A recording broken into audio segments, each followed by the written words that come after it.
Welcome back, everybody. Jet Scott here with Scott Speed Shop, and today I got a little different video for you. And I want to start this one out, man, because you see my red project in the background, my little red nightmare that kind of got stalled out again. Funny story, the last little job I had left doing the Polaro was put steering column in it so we could steer it, so we could bring it around back to work in the workstation. But, well, we actually got a buddy here, and we got a returned project. And I just want to say, it's not every day you get to witness a dream be born and basically get to see a car get saved. And then you get to see the dude finally get to sit in it for the first time. Yeah. That's badass. So if you can't tell, we got company from Yeti Jake, and Ferdinand is in the work zone. Yeah. It's perfectly okay with me. I'm not really feeling like getting the Polaro done just yet, but Jake, he's got some things that we can help him with. And I think this project is, not only is it closer to getting done than most of my crap I've been working on, but it's just, I'm just going to be honest, I think it's infinitely cooler. I mean, I don't know about infinitely, but... Well, it's cooler than a red Polaro. It's not as cool as a Jezebel. Well, that's true. Well, I guess it depends on who you ask. So how do you like the seat? I think it's kind of alien, because this is the first time I've ever sat in this car with a seat. I've not had to improvise something. That steering column worked out pretty good. Yeah. That's the whole reason why I wanted to turn on the camera and start filming, because Jake literally we had those white bucket seats we got at Mopars in the park a couple years ago, and he was like, I'm gonna go see if one of those fits in the car, how it sits. And got this steering column from a buddy, but it's got a 3-bolt flange, which I believe is early B body. So I actually had a 66 black column I had just gotten from another friend, and so lo and behold, that went in there. So now Jake's got a steering column back in there, and plus the white bucket seats in there, and there's the other one in the barn. So that basically covers your interior, more or less. Yeah, we'll do, I mean, we still got to do sound deadening and carpet and all that good jazz, but... Well, yeah. Rug for the seats. But there's something a little bit different about old Ferdinand than the last time. Of course, my seat and steering column now. Jake? Yeah. You want to pop the Barracuda style hood and just show people? Well, that actually worked really good. I've done it once or twice. This is what is truly impressive to me. Anybody who may have doubted Jake, look at this. I can't believe the daggone thing fits. Cooling system's gonna be a little tight, but it'll be okay.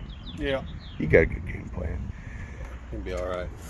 Cross member there, all custom fabricated, plenty strong. And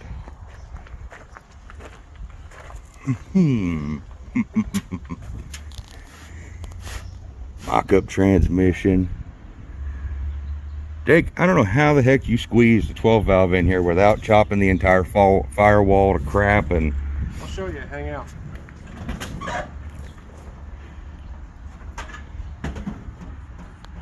Oh, that makes sense. Yeah.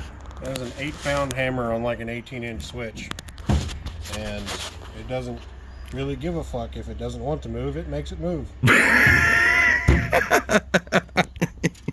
Well, I guess the transmission tunnel is the telling factor on that one. It's been a little bit massaged, but I mean, that's not too bad. I mean, heck, you had to replace the whole floorboard anyways, because yeah. I mean, what harm is there in, you know, making a little bit of room when we had basically nothing to start with? It was just open air and opportunity in here. So, well, and that was technically like the last little piece that was left. Yeah. And so it needed to be massaged and perfected. Yeah. And I mean, I can re-massage it to make room for a throttle pedal, because I kind of did overestimate how much room I would need. So, Shit happens. Yeah. Yeah. Oh, don't steal my crescent wrench. Oh. But I want to pose a question to everybody who watches this video, just for Jake and I here. He's kind of got a dilemma on this side of the car that he sanded down and made it all turquoise with a black roof. You guys think that side is the side, or this side that still has some of the blue rattle can, and why am I even asking for the comment section? I like this side more. I think I like this side more too. I regret sanding it. I mean, at first I really liked the other side, the turquoise with the black, but I think I like the turquoise on that roof pillar more than anything, really.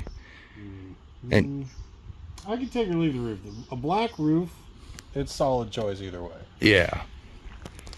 I'm torn. I am freaking torn, man. But this is gonna be freaking cool. I just wanted to get a little update film because this is, I mean, you've seen 12 valves and Fords and you've seen all sorts of crazy stuff, but actually sitting right here in a B body, mounted, solid, it ain't going nowhere. And it's just this much closer to being a running, driving project because, well, what all do you got left to do, Jake?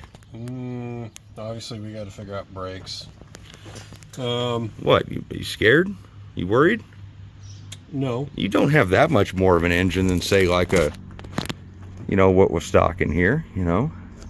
No, I just, you know, I stole the master cylinder fair and square out of the second gen that I killed to get the transmission, so I'm just going to use that. So you're telling me you're terrified of living dangerously? Well, if I'm going to sell the car to somebody else later and they kill themselves in it, I might feel guilty. Yeah, you probably don't want to do that. Yeah. So this is not about my self-preservation. Clearly, I'm not that worried. Somebody else, though, they may not have as much thigh as I do, and they might need the assistance of a little bit bigger master. Yeah.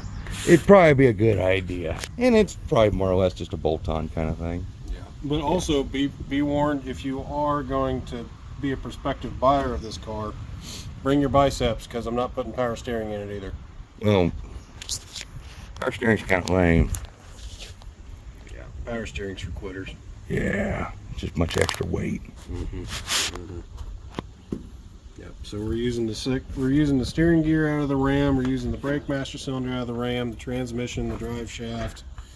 We'll probably just run a bastard joint on the 8 3/4, and then when the wick gets turned up on this thing, in eventuality, if the 8 3/4 lives, cool. If not, I have a Dana 60 to cut down.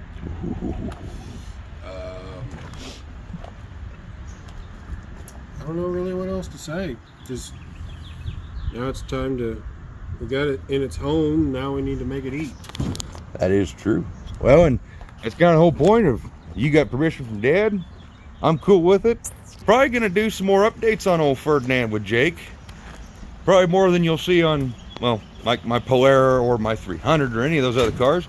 I guess you could say I'm taking a vacation from that for a bit. Well, I figure out what I want to do with Jezebel. Don't worry, Jezebel's not broken or destroyed or anything. Well, right now I'm actually having fun working with my buddies on their crap. So we'll see how much we can get done on old Ferdinand and help Jake out.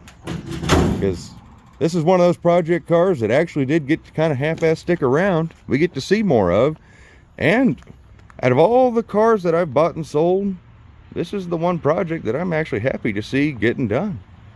I'm happy to hear that. Well, and I gotta say something. For the buddies I've also sold cars to, I don't mean nothing bad to them, but this thing is, oh man, that's fucking cool. Yeah, you guys suck. This is way cooler. This is pretty fucking cool. You got me cussing on my own channel. Ha! Yeah. I win. Yeah, you really did something cool. I'm not just trying to fluff up your skirt or nothing, dude. Yeah, that's all right. Everybody's gonna think I'm gay now. Yeah. Now they can keep dreaming. You know, I have that theory, you know, we got the pro stock car. You know, a man's allowed to have unrealistic dreams that don't come true more than likely, and then they can have reasonable goals. And the guys who develop man crushes on me, which has been a thing for some stupid reason. I try to look as homeless and fat and as ugly as I possibly can. I still got dudes who just, I don't get it.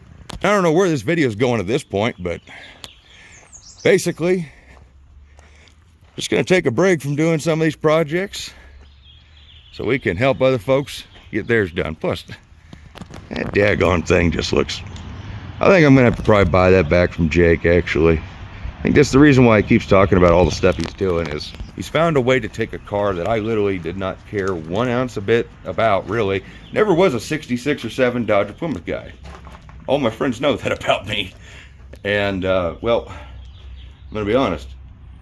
Seeing that thing done up like that kind of makes me want one.